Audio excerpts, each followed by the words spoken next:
politiko! Alam nyo ba ang mga ginagawa ng mga leader natin? Tignan natin si Leni Robredo. Siya ay talagang naglilingkod sa bayan. Pero paano naman ang ibang mga politiko tulad ni Joseph Estrada na naharap sa mga kaso ng korupsyon? Oo nga, dapat tayo maging mapanuri. Hindi lahat ng politiko ay tunay na nagmamalasakit. May mga gaya ni Imelda Marcos na pinabayaan ng bayan para sa kanilang sariling interes.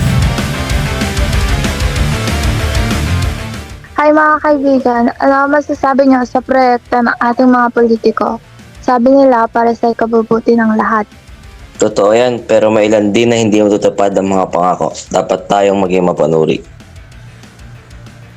Mahirap magtiwala sa mga politiko. Minsan, mas mahalaga pa ang mga proyekto ng NGOs.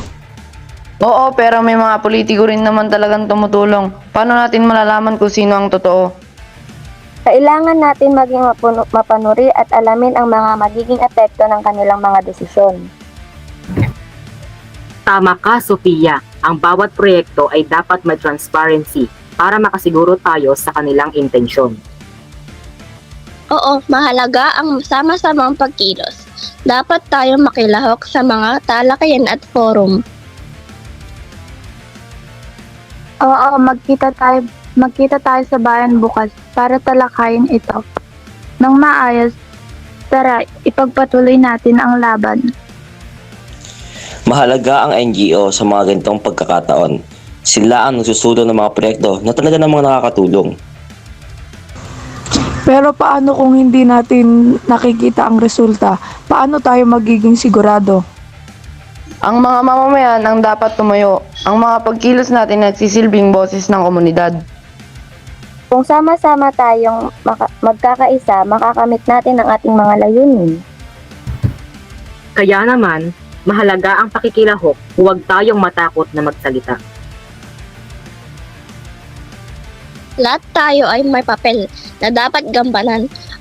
Kailangan natin ipagpatuloy ang laban. Kaya nga mga kaibigan, ano ang mga susunod nating hakbang?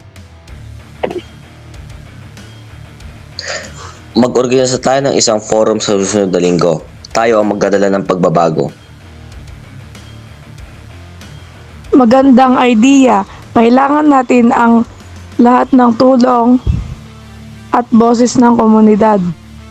Kaya ano ang pagpapaalam na tayo? Siguraduhin na ating makikita tayo sa susunod. Oo, magandang araw ito. Huwag tayong mawalan ng pag-asa.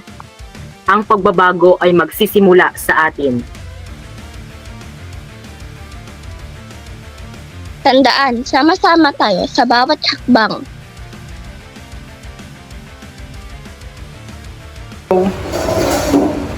Ang saya na magkita-kita ulit tayo.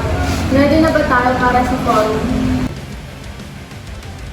Tama! Kailangan natin silang hikayating sumali, personal man o online. Ang ating mga boses ang pinakamahalaga. Nakaayos na rin ang forum program. May sapat tayong oras para magsalita at ipahayag ang punto natin. Excited na ako. Ang kailangan ng ayos, ang suporta ng bawat isa. Kung lahat tayo ay kikilos, makakamit natin ang pagbabago.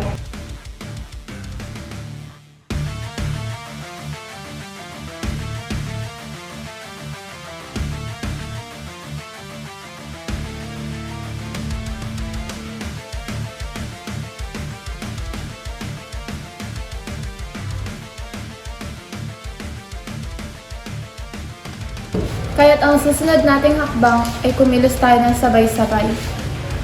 Walang maiiwan.